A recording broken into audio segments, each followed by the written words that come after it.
Up here under my document camera, I just have a highlighter.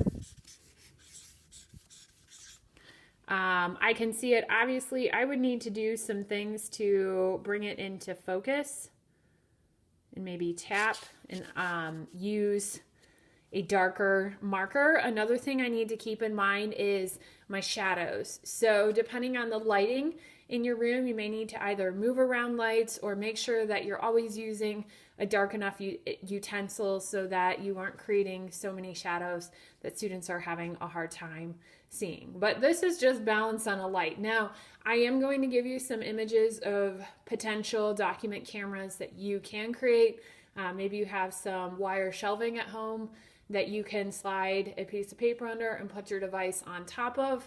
That's a great way to create a document camera, or I've seen some makeshift ones created by PVC too, or maybe you actually have access to a document camera from school. So you can use all of these things in order to record and better show students your thinking on your device.